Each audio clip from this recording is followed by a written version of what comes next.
Tonight on Capitol Journal, President Biden is coming to Alabama. We'll preview the presidential visit. The race for the U.S. Senate is heating up with less than a month out from the election. But will there be a debate? State Senator Rodger Smitherman joins us to reflect on the legislative session and the expected special session later this year. State Senator Chris Elliott discusses the infrastructure projects happening all over the state, plus the latest on the massive Mobile Bay Interstate Bridge project. And Dr. Julia Booth of the Medical Association joins us to discuss telemedicine and the many other medical issues dealt with this year in the legislature. It's all next on Capitol Journal.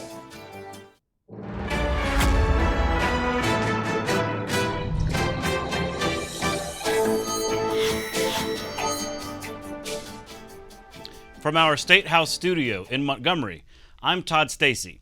Welcome to Capitol Journal. Leading the news this week, President Joe Biden is coming to Alabama. The president is scheduled to visit Troy on Tuesday, where he'll tour the Lockheed Martin missile assembly factory located there. Lockheed assembles the Javelin missile system in its Pike County facility. The United States is supplying these anti-tank missiles to Ukraine to help defend itself from Russian forces that invaded the country 2 months ago. Governor Kay Ivey has said she will not be on hand to welcome the president to Alabama. 2nd District Congressman Barry Moore will also not be attending. Congresswoman Terry Sewell, the delegation's only Democrat, will join the president in Troy. Well, it is political season as campaigns are heating up. The Republican and Democratic primary elections are scheduled for May 24th, some 25 days away. The most watched race is the Republican contest for U.S. Senate, where Congressman Mo Brooks, Army veteran Mike Durant, and former Business Council of Alabama President Katie Britt are battling it out to see who will replace retiring U.S. Senator Richard Shelby. Now is about the time in the campaign when a debate would be expected, but it looks like that won't happen. Alabama Republican Party Chairman John Wall told AL.com that the party had commitments from Brooks and Britt, but that the Durant campaign would not agree to any of the proposed dates. In the last publicly available poll, Durant was in the lead, with Britt a close second and Brooks a distant third. Oftentimes, front-running candidates are hesitant to debate for fear that a gaffe might cost them their lead. The race is likely to go to a runoff between the top two vote-getters when the conversation about debates will resurface. State officials have signed a contract to build the first of at least 2 new state prisons. It's part of a $1.3 billion prison construction plan enacted last year. Governor Kay Ivey's office said the state signed a contract with Cadell Construction to build a specialized men's prison in Elmore County. The 4,000-bed facility will be safer and offer enhanced medical and mental health services, according to Ivey's office. The Alabama Department of Corrections has not yet released copies of the contract, saying that proprietary information must first be redacted. The state's plan also included another prison with at least 4,000 beds in Escambia County, plus a new women's prison and renovations to other existing facilities. Another part of the prison construction plan was the purchase and renovation of the Perry County Correctional Facility. The idea was to allow the Bureau of Pardons and Paroles to use the facility to help inmates leaving prison re-enter society more successfully and to prevent them from going back to prison. The part of that plan is moving forward, as Capitol Journal's Randy Scott reports. Currently, we have more than 43,000 people in Alabama under the jurisdiction of the Alabama Bureau of Pardons and Paroles. And about 30% of those folks are recommitting crimes and returning to prison. Facilities like this will help end that trend. What was once a new prison near Uniontown, Alabama, is now seeing new life. Welcome to the Alabama Bureau of Pardons and Parole's new Probation, Parole, Reentry Education Program, or PREP Center. Dozens gather at this facility for its grand opening. Which will give parolees an opportunity to get workforce development skills, training, and the fact that we had Harvest Select, which is a local employer, right here today, its owner and CEO talking about being able to utilize the folks who graduate from this center to actually get gainful employment. That's what it's really all about. Someone who's out on parole, what do we want to do? Make sure they don't go back. Make sure they don't commit a crime again. How do you do that? Address the underlying substance abuse problem, address the underlying mental health issue if there's one, and help them get a job. That is a secret to success, and the data shows that it works. This new prep facility in Uniontown, Alabama is truly one of a kind. It's the largest in the program's history, and those behind this system hope it's the blueprint of future successful programs throughout Alabama. The doors open, allowing guests to see the new tools used to help make this site unique, with the goals of helping people return to society. An idea Senator Bobby Singleton has championed for a long time. I've been working on this project for the last 10 years to utilize this facility for something. We tried to utilize it for a traditional prison, and so when Director Ward came on board with Alabama Partner Paroles, we decided to shift the narrative and start talking about how do we give people second chances. And an idea that's well received. We have prisons to lock up violent offenders, but you have other people that have drug issues and other type things that need a place like this to get rehab, to get a trade, to do something with their life. This is great for our area because, for one, it brings about a repurposed facility that has behind it a very great and strong objective that will help build our community as opposed to take away from our community. For Capital Journal, I'm Randy Scott. A federal judge will hear arguments next week on whether to block enforcement of a new state law prohibiting the use of medications to aid in the gender transition of minors. U.S. Judge Lyles Burke will hear arguments from plaintiffs that the law is an unconstitutional violation of equal protection and free speech rights. The recently enacted law will make it a felony, punishable by up to 10 years in prison, for doctors to prescribe puberty blockers or to perform gender transition surgeries on anyone under the age of 19. The hearing is set for May 5th, just 3 days before the law is set to take effect. Medicaid enrollment in Alabama has continued to grow as the program operates under a federal requirement that people can't be unenrolled because of changes in their income. 2 years ago, in response to the COVID-19 pandemic, the federal government boosted funding for states' Medicaid budgets, but said that enrollees could not be removed. The requirement was renewed last week for the third time. The policy has meant the enrollment growth of as many as 200,000 people in 2 years. In 2020, Medicaid enrollment was 1.05 million people. By 2021, that number had grown to 1.15 million. This year, Medicaid enrollment is 1.25 million, partly due to the federal policy. Medicaid is a health insurance program for the low income and disabled. Children are the largest group of enrollees. To qualify for Medicaid, a family of 4 has to earn $40,524 or less per year. A new report on teacher retention shows some alarming statistics about how many educators are choosing to remain in the classroom. The Alabama Commission on Evaluation Services reports that more than 50% of new teachers leave the profession within 3 years. By comparison, 44% of new teachers nationally leave within 5 years. Of Alabama's 143 school districts, only 18 have a first-time teacher retention rate of above 60%. The legislature attempted to address the problem this year. The education budget includes a 4% raise for all educators and much more generous raises for teachers with more experience. Alabama's starting salary for new teachers is higher than any of its surrounding states. Alabama's first-class pre-K program is once again tops for quality nationwide, and the program will again expand this year.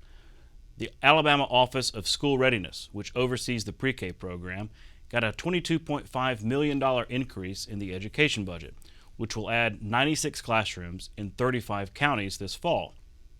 Governor Ivey's office said additional classrooms will be funded based on the evaluation of high needs areas prior to the start of the school year. About 42% of eligible children are currently served by first-class pre-K.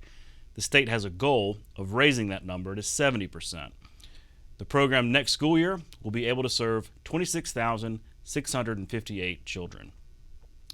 Well, the legislative session may be behind us, but lawmakers were back at the State House this week for work in their oversight role. The Joint Interim Committee on Transportation met Wednesday to review the latest plans and projects from the Alabama Department of Transportation. Capitol Journal's Karen Goldsmith has the story. The Alabama Legislative Joint Transportation Committee met to hear multiple reports.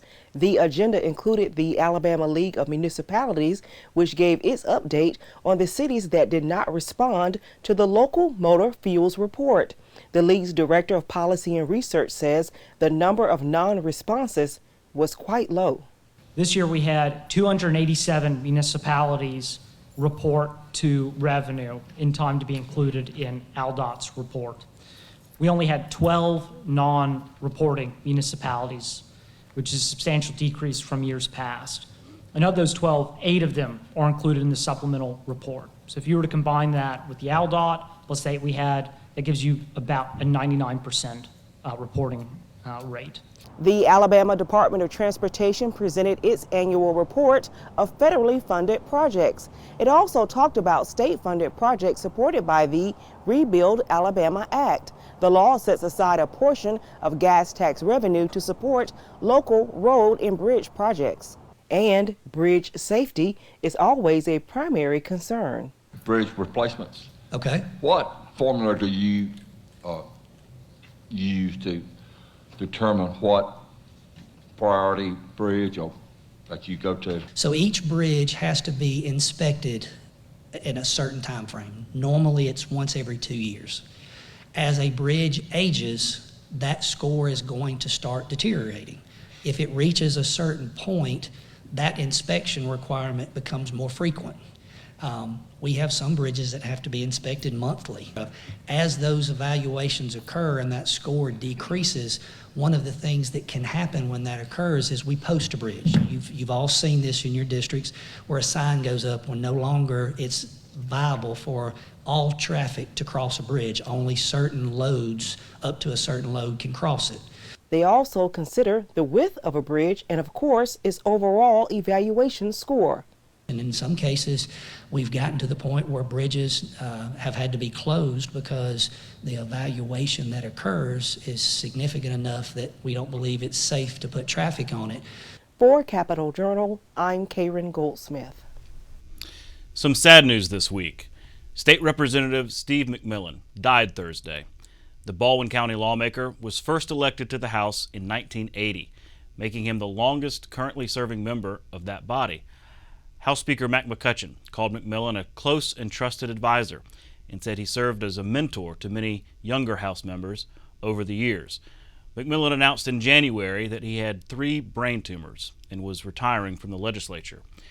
We at Capitol Journal extend our deepest condolences to Mr. McMillan's family. We'll be right back. You can watch past episodes of Capitol Journal online anytime at Alabama Public Television's website, aptv.org. Click on the Online Video tab on the main page. You can also connect with Capitol Journal and link to past episodes on Capitol Journal's Facebook page. Next, I'm joined by State Senator Rodger Smitherman from Birmingham.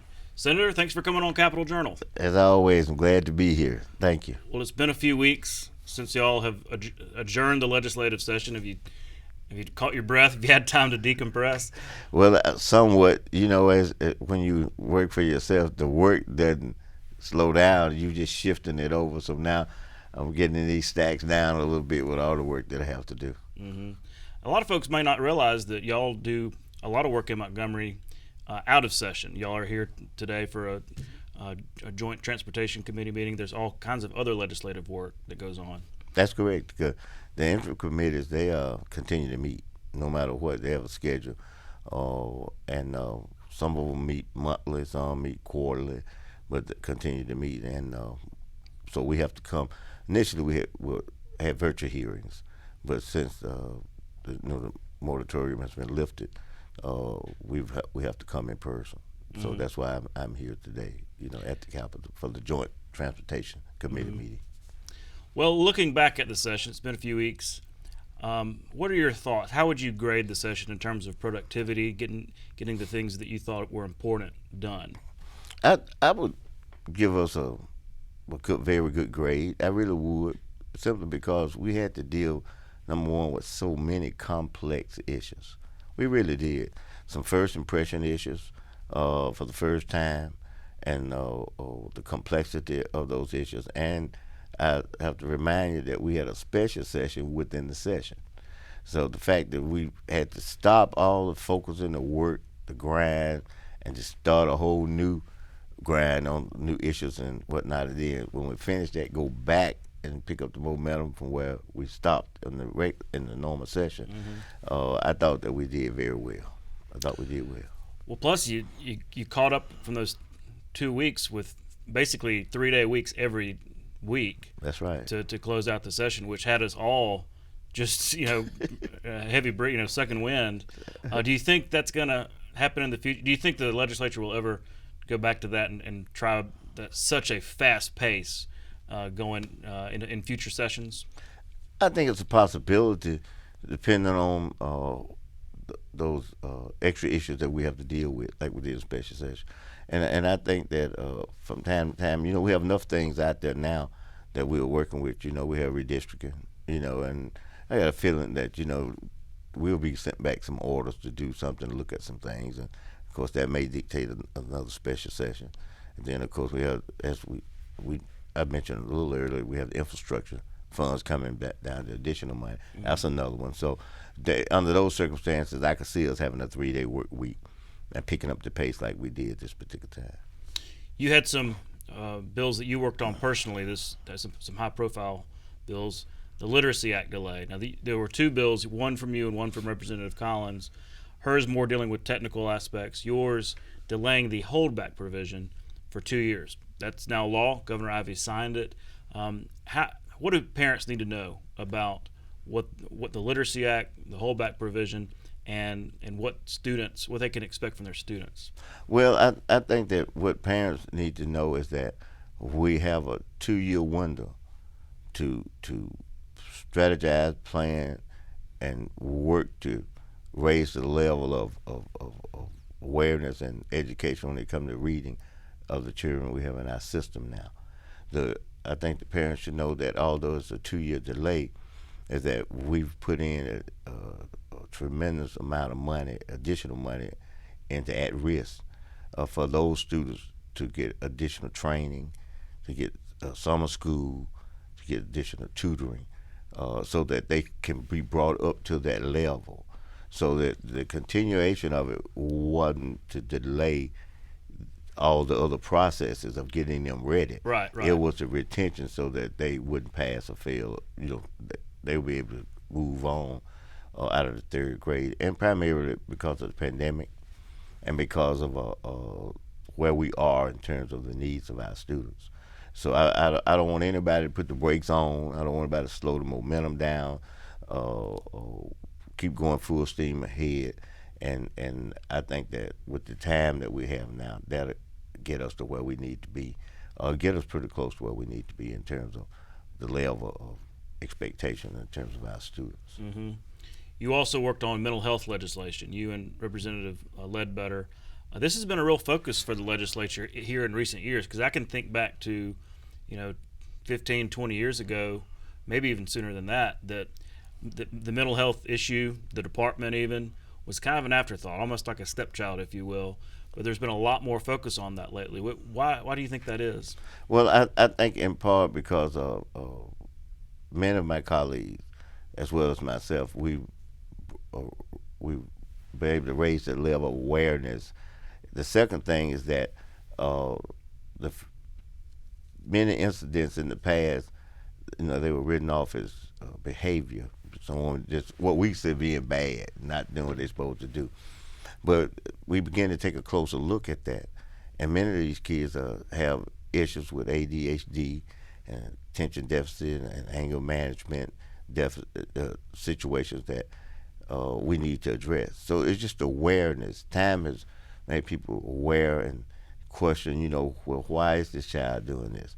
I always ask that question when you see a child do something. Find out the why, and then that in itself will help you be able to solve. So we focus on that, and I'll say this as a compliment. If you remember, 3 years ago, I could be off a year or two, Governor Ivan made that a priority of hers as it relates to helping the children in our schools and that aspect of dealing with mental health. And from there, momentum has picked up, and today now we have these coordinators, and I'm gonna tell you something. That is a great. If you see the smile on my face, I'm so happy. I don't know what to do because now we're going to be able to pull all the services together, help parents the way that they want to be helped. They still can decide whether they want to have this service or they don't want to have this service. It's up to them, and to make the teachers and the students aware of what it means to have ADHD, and it helps with discipline, it helps with tolerance, it helps with acceptance, and that's once everybody understand, then everybody can know how to move accordingly. So that the coordinator is going to be someone great. I have to give the budget chairs. They've already financed them. We got them. So every school district will have at least one mental health coordinator. That's right. That's right. That's significant. It is. Y'all also focused on numeracy. So literacy was 2019. Now numeracy, which is basically math education, was a real focus this year. In fact, I kind of said that it was sort of the unexpected big deal out of nowhere almost that this came. Do you think that's going to be a difference maker in the years ahead? Oh, I have no doubt in my mind it will. And I'm glad that initially it started out with that retention piece in it. Initially. I'm not saying that was the sponsor's intent, but initially it did start out with that. But after we started looking at where we are, and then everybody agreed that ought to come out. Once that happened, then it really took all the energies and focuses on what was needed and necessary. And we put in some $90 million this to make sure that we had coaches and people that's going to assist in modern technology that we could use and need. And I think that in itself, the attention that we're giving it now, we're going to see the dividends we go down the road. You got STEM out there. You got to know math. Right. Yeah, we talk about STEM program, but these children have to understand math and be able to appreciate it. So instead of, like with the Literacy Act, you had that retention provision, meaning it's focused on the student. If that student can't read, they get held back. This was more of a focus on schools, right? So if this school is underperforming and continues to underperform, then there's some interventions and some, that's right, focus on the schools rather than the student. And you think that was a more popular concept? I think it was, and I think it was because once you get you look at schools around the state. I mean, here where you are, what is it, LAMP? Your LAMP school. Once you look at a school and they have a successful system, you get it in place in the school, then you can come in and make the necessary adjustments. And I think that approach is going to uplift all our schools. Well, you mentioned the special session within the regular this last time, but that was only half, right? So that's the American Rescue Plan Act funds. There was a first tranche of, what was it, 1.1 billion, and then you're going to get a second tranche of another 1.1 billion. That's good. They're talking about late summer, maybe August. Are you hearing another special session on that second round of funding? I think you're pretty much accurate about the time frame. I'm just guesstimating now. No announcement has formally been made, right? But I'm guesstimating it'll be in late August or early September, one or the two. But and we're going to come back and allocate the funds that we receive from the infrastructure. And one of the areas that I hope that we address is stormwater drainage. It wasn't in the initial round, and we all kind of, from the legislative standpoint, give a general consensus that we need to address clean water for people that didn't have clean water, and dealing with the sewage problem. And we put the money in place to do that. Now we're going to have to take some more of this and finish it, but we put that in place, the bulk of the money that was needed. This go round, we're going to have to, in addition to that, to put the stormwater drainage in there as well. That's a big issue in Birmingham, right? It seems like every time there's a big storm that comes through, there are problems with stormwater drainage. I would go further than that. It's a big issue in all our metropolitan areas. I mean, you look at Vestavia, and they flooded out. You look down here in Montgomery, I think I saw some areas that flooded out. I know this building will flood out. We've seen it before. We've seen it before. So, and the drainage is the issue, just simply because the infrastructure is so old. You got the cast iron pipes that are deteriorating, so the water can't flow. So I think that even though it's going to be a massive project, if you talk about the whole cities, but I think that you look at areas that need the attention the most and be able to work on those areas as projects, I think that we will gradually be able to get it all done. But that's something we've got to put them in the mix. And then just based on how much is allocated for those areas, then that's how much we have to work with. Mm-hmm. Well, it seems like the first round of money, it kind of had a focus on rural, right? Broadband was a big part of it, but that's rural. That's right. And same thing with water and sewer. A lot of those places that are lacking are in rural areas. So do you think there might be a more of a shift to urban and suburban needs? I think it'll be a shift to include them. We won't exclude the rural areas, but I think it'll be a move to include them. Just simple. One of the things that you hear, and this is the contrast, is that they're saying, well, the rural areas don't have as much, and that's tax true. base. Base and everything. So yes, that's a true statement, and that's why we put the focus there. But in terms of the number of citizens that's affected and that will benefit, then you have to shift back to urban. You take our metropolitan area alone up there, we have between 1.2 and 1.4 million people. You see what I mean? We're not talking about 30,000 or 40,000. We're talking about 1.4 million, and that's just in our metropolitan area. And so that's, you can see the necessity of it, because when you have a section of town that floods and you can't get to the next section, then everybody that works out in the rural area can't get out of town. The people in town can't move. You can't get services, even emergencies. You have to go all the way around interstate and come across and come back. It creates some difficulties for people to be able to just move, period. And when you shut down, I'm being conservative, 20 to 40,000 cars or people moving, that's a lot of people. Mm-hmm. And so it's a great need for it. And it's a health hazard too.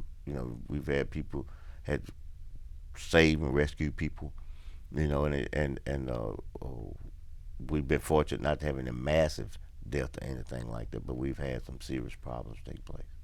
Well, we will look forward to August-ish. We'll see when the legislature is likely to be called back into special session to deal with ARPA 2. But Senator, thanks for coming on, and we look forward to having you back. All right, good to be here. Thank you very much, and look forward to being back. Next time we'll talk judges. Okay, that'll work. That'll work. We'll be right back. You're watching Alabama Public Television.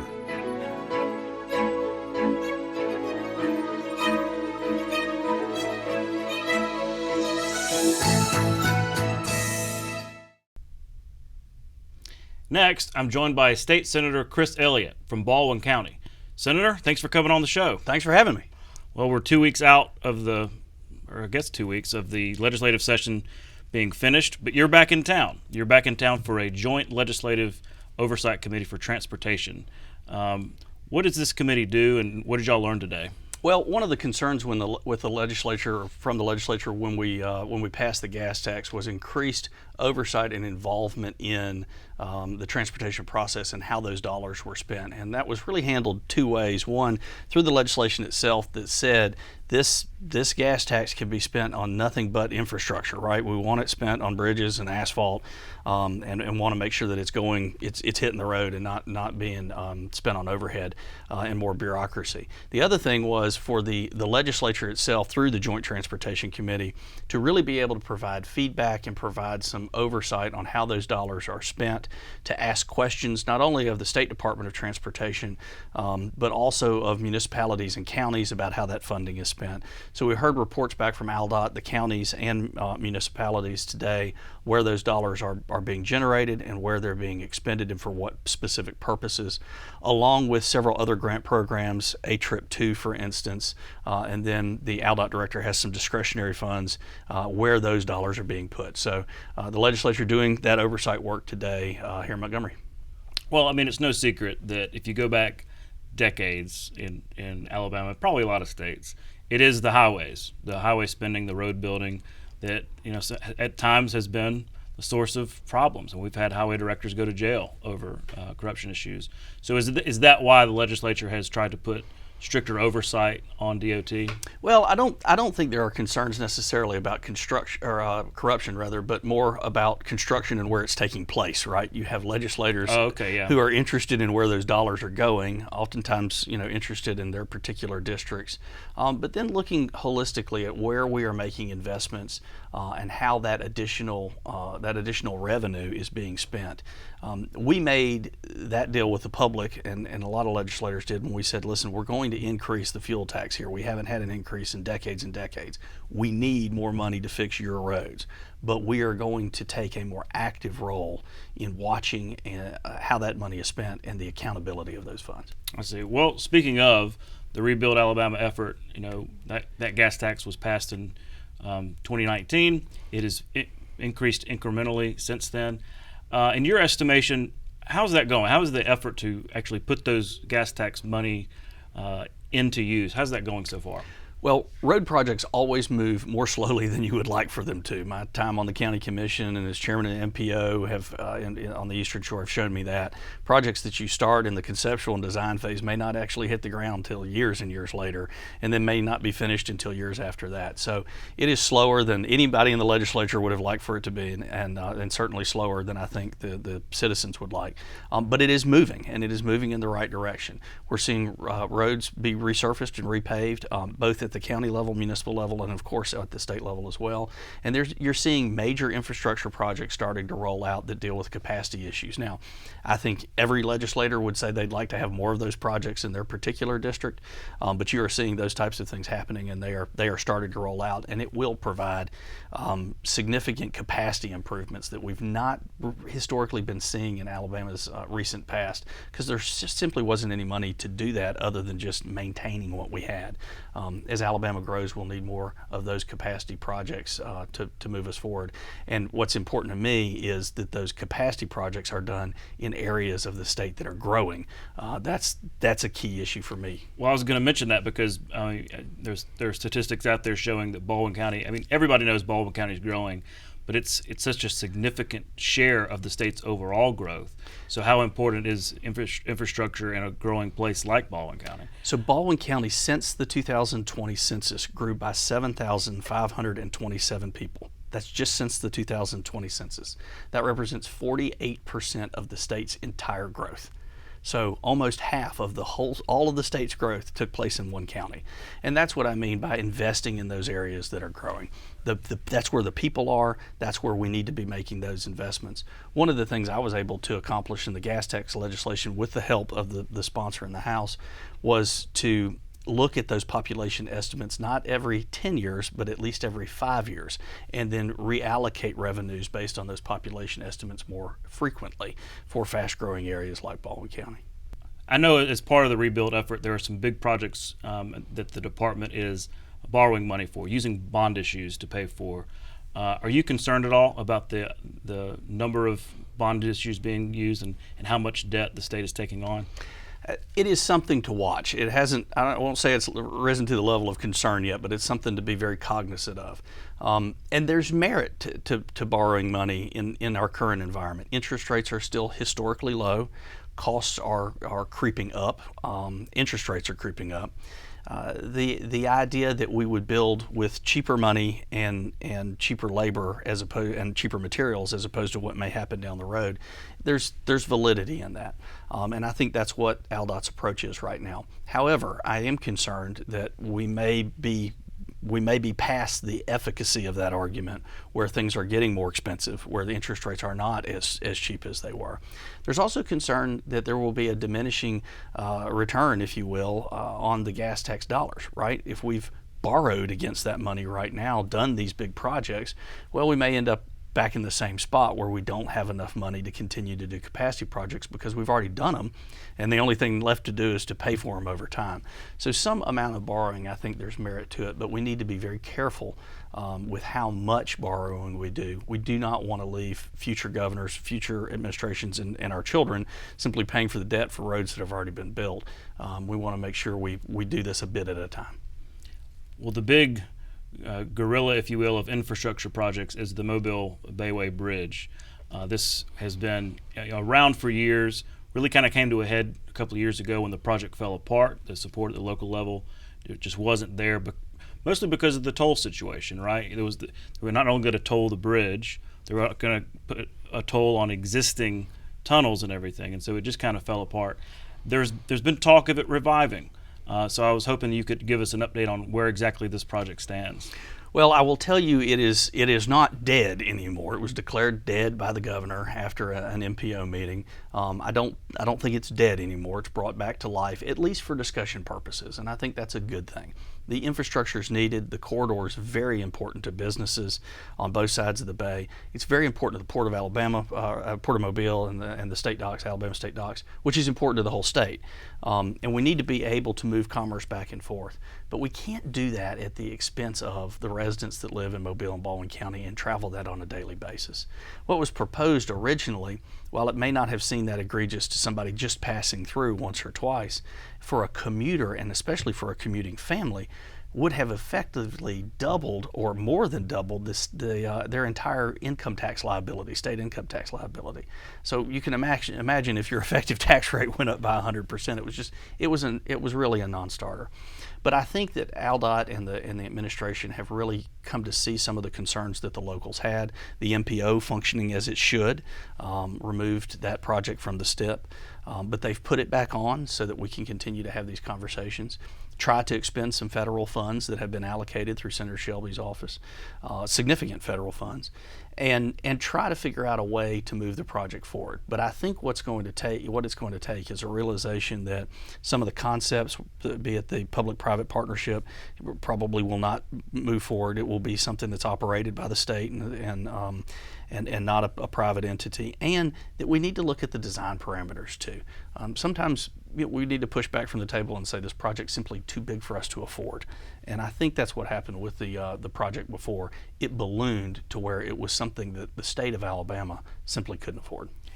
Well, I'll admit the drawings, the renderings were kind of like the Taj Mahal of bridges. So do you think if it's brought back, it would be scaled down a bit, not quite as fancy? I think it's going to have to be, and I think it's going to have to be because it won't work. I don't think the market will support it. I don't think the revenue sources will support it, and that was something I was arguing for, from the very beginning. Look, if this is what it's going to cost, then we're going to have to cut that back.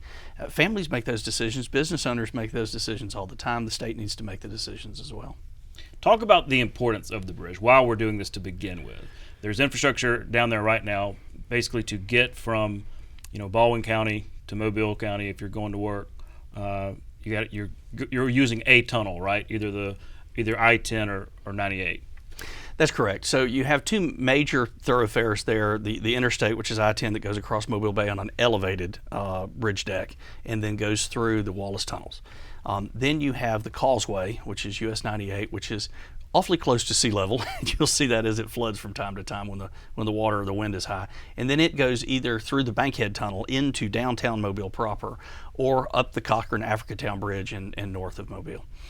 So those are the options to get across the bay. The problem is we've seen a dramatic increase in the number of vehicles using that vehicle or that thoroughfare every day. And what we've got to do is account for that in some way, shape, form, or fashion. One of the big problems is the alignment of the tunnels. When they were designed, there's a curve going in and a curve coming out of those tunnels. That slows down traffic dramatically. One of the hopes with the bridge was that we'll be able to have a straighter approach and allow people to continue to move through them and not slow down there. And again, the other is just sheer volume. And those are two things that have changed over time. There's a significant amount of commerce between Mobile and Baldwin County, those being the major connectors. It causes a problem. And then we have an increased number of visitors coming to Baldwin County, but also to destinations east of us in Florida. So we've got to account for all of that traffic coming through Alabama, and that's really the crux of the issue, and something this governor, this ALDOT director, and future governors and ALDOT directors will have to figure out a solution to. Now, I know that you've had legislation basically saying that if there were a toll associated with this bridge project, some local commuters could use some of those, or could put those expenses toward their tax write-off. That's correct. My goal, and I represent the Eastern Shore and pretty much the south side of Baldwin County, or south end of Baldwin County. My goal is to make sure we're not putting the burden on Alabama taxpayers that are commuting and going back and forth. And the Federal Highway Administration, USDOT, won't allow you to not toll Alabamians or not toll folks that just live in Mobile or Baldwin County. So somebody has a license plate that's different. You can't do it that way. No, you can't. And that's a great idea. It'd be nice if you had a 2-tag or 5-tag. You just move on through. We don't have that option with USDOT. So we came up with what I thought was a novel approach, which hasn't moved in the legislature, but a novel approach to simply say, well, let's do this. Let's let our friends in Florida and Texas and Louisiana and Mississippi help pay for a bridge on a fairly short stretch of interstate in Alabama, as opposed to putting that burden entirely on Alabamians. But what I don't want to have happen is have Alabamians that are paying increased gas taxes, that are already paying for infrastructure in Alabama, then have to pay again through a toll. That doesn't work for me. So trying to figure out a novel way to get around, frankly, the USDOT regulations and FHWA, and figure out how to give those folks a tax credit for any dollar they spend on a toll may be a way to offset the cost of this and continue to put some of that burden where it belongs, and that is on our visitors that are just passing through. Is that the kind of measure that if it was enacted, then people on the coast would be more accepting of a toll? I think so. I really do. I think at the end of the day, there are going to be folks out there that say, I don't want any toll at all, ever. There's merit in that, and I understand where they're coming from. But why would we not allow our visitors from Texas, Louisiana, Florida, Mississippi that are traveling up and down that corridor to help offset and defray some of the cost of this infrastructure that they are very much using? Isn't that essentially the same as federal funding that's coming from other states to help fix this federal interstate? So I think there's merit in that approach, and I hope we can continue to look at that. While I've got you, it's kind of past in terms of topical and newsworthiness, but you were one of the driving forces behind the vaccine mandate legislation that y'all passed in special session. I guess it was in September. Of course, COVID was a lot different then. I mean, it was really spiking, and the vaccines was really controversial, very topical. But now that law, it passed, it's in effect, and yet you had the Supreme Court strike down some of these Biden mandates. Where do you think this law stands given the Supreme Court's action? Well, I think that the Supreme Court has ruled, and I'm glad they have in the manner and way they have. But in the interim, it was important, I think, for Alabama to stand in the gap. We had our constituents, looking at a mandate that they thought was unjust and unconstitutional. We had employers who had a mandate on them that they didn't like and didn't want to enforce.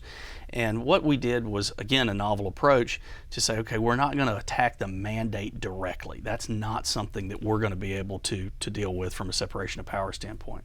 But what we can do is broadly define the exemptions for a mandate, and that's what my legislation did.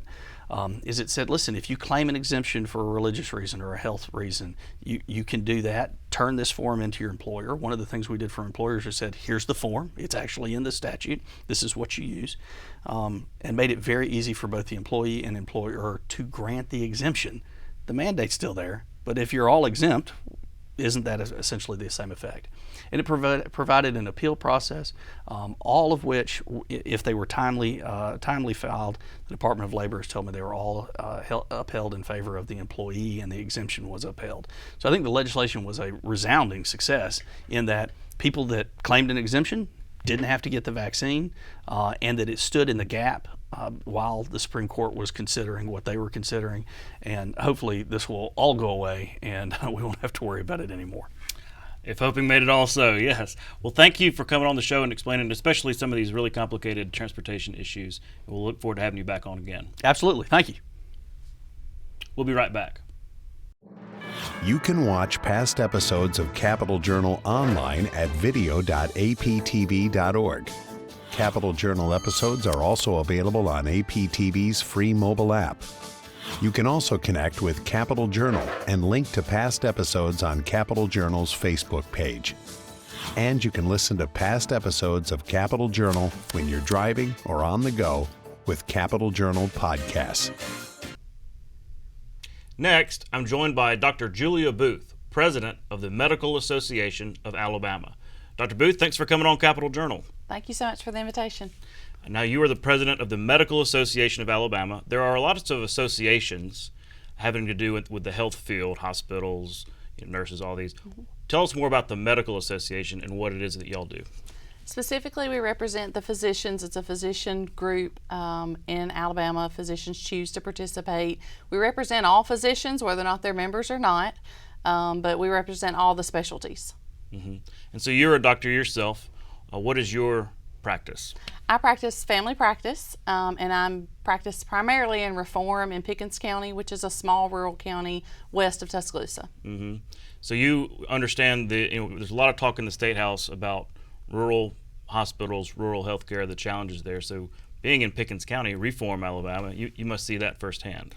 Yes, definitely. And firsthand, especially related with the pandemic, our small rural hospital closed 2 weeks before the national pandemic was declared. So that was very bad timing. It's always bad when your hospital closes, but especially in that time. So we quickly had to re-identify ourselves, not only as a primary care practice, but more as just a community resource, whether it was testing, when we could finally get swabs to test, and then when treatment became available, we were able to offer that. And that was something we were thankfully able to offer community-wide. Well, I mean, what were some of the challenges specifically for rural Alabama when it came to COVID? Well, so many of the initial pushes for testing and then eventually with treatment were focused on large groups. So there aren't a lot of large groups in your rural areas, and so a lot of our community felt like they were being left behind and they weren't getting the same, opportunities, whether it was for testing or whether it was for treatment when that was available. And so I kind of had to even step further and have discussions with people throughout the state and some national discussions on, not forgetting those of us that have populations that may not be as dense. And I understand there's a difference in, a person-by-person healthcare versus a public health framework, and they're a little bit different. So trying to explain that to patients to where they weren't so frustrated by that, and staff, because staff was frustrated. Why can't we get the swabs that we need? We're just trying to swab the people that are sick. And so it led to a lot of very difficult discussions and hard days. And, of course, we had some staff that through the time, kind of gave up and are doing different things now. But that's been throughout healthcare that we've seen that kind of pressure through the pandemic. Mm-hmm. Would you say that now 2 years later that things are better in rural Alabama? For the most part, especially related to COVID and preparation, vaccinations, the ability to get a vaccine is everywhere, so that us versus them that we may have felt somewhere along the way, I feel like that's been addressed. But a lot of that is supply. There just really wasn't supply in the beginning. Well, related to that is the issue of telemedicine, and this came up in the State House this year. It was one of the premier pieces of legislation. It maybe didn't get as talked up as much as the more controversial things because everybody was on board with this. But telemedicine and finally having some regulations, some standards when it comes to telemedicine, it was a big agenda item for the Medical Association. Tell me why this was so important. Well, I think we just needed some framework for everybody. We needed something that would protect the patients. We needed something that would protect the provider groups, the insurers. Really, everybody needed some sort of framework. Telehealth in some way has been available for years in our state. There just was no overarching regulation or ability to have guidelines for what is appropriate, what's not appropriate. Our office began offering telehealth. Most primary care offices did. A lot of your specialties still use that significantly, and we still have the occasional telehealth visit now, but nothing like we did whenever we were screening patients to decide who needed to come in, who needed to come be a parking lot visit, or who we could see at home to decrease their risk of exposure.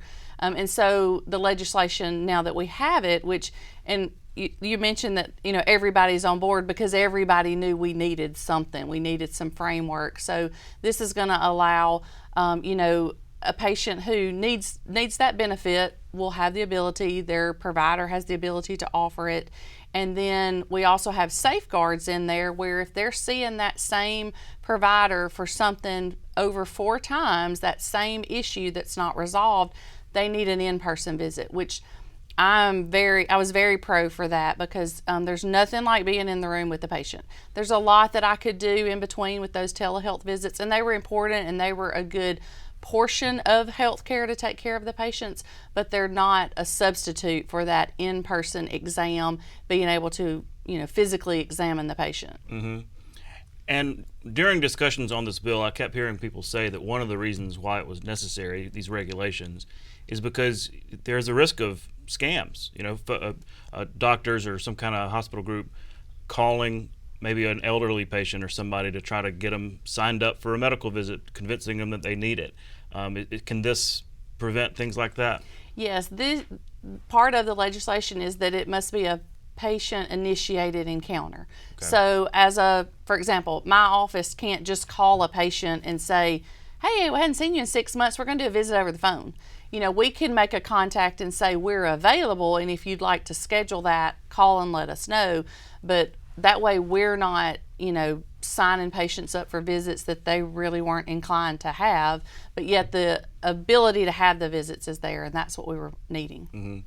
Well, it was a busy session on a lot of fronts for y'all. I mean, I kept seeing Nico and Evans and your whole team in the hallway really all throughout the session. So a lot of issues y'all had on the plate.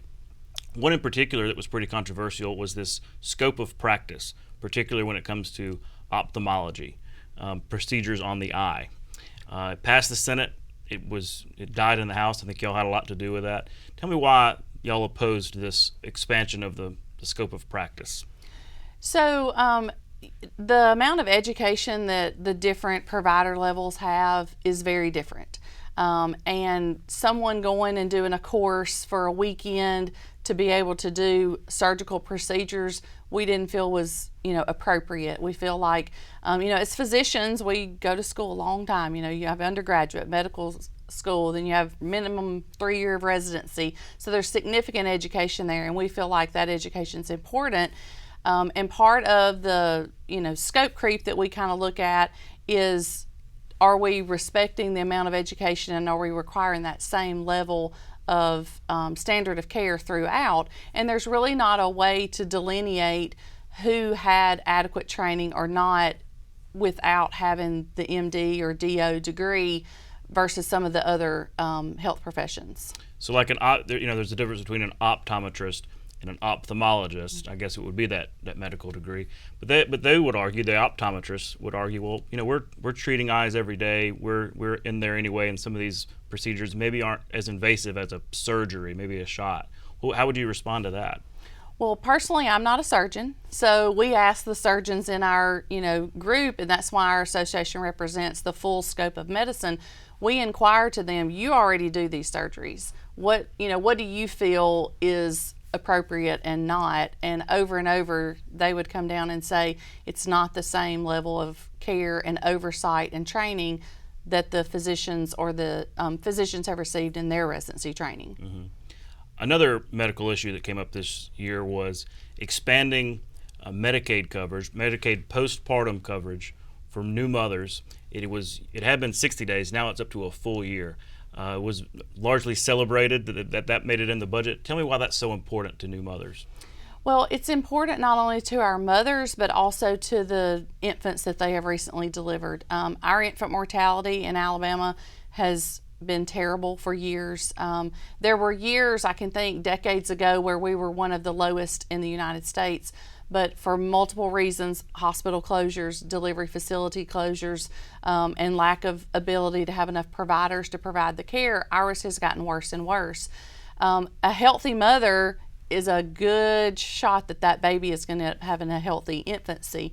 And we partnered with the MMRC, which was started in 2018. They went back and looked at some data and realized that close to 70% of those maternal deaths in that first year after delivery were actually preventable had the mother had health care. So a lot of those mothers, at that 60-day mark, they still have some complications either from pregnancy that are still present, or something may not have been discovered yet. And so without the mothers having the ability to have care, that's where those unfortunate events have occurred. Well, thanks so much for your time and for coming on the show to update us on some of these medical issues. Thank you for the invitation. We'll be right back. You can watch past episodes of Capitol Journal online anytime at Alabama Public Television's website, aptv.org. Click on the Online Video tab on the main page. You can also connect with Capitol Journal and link to past episodes on Capitol Journal's Facebook page. And that's our show for tonight. Thanks so much for watching. We'll be back next Friday at 7:30 p.m. for another Capitol Journal Weekend Review right here on Alabama Public Television. For our Capitol Journal team, I'm Todd Stacy. We'll see you next time.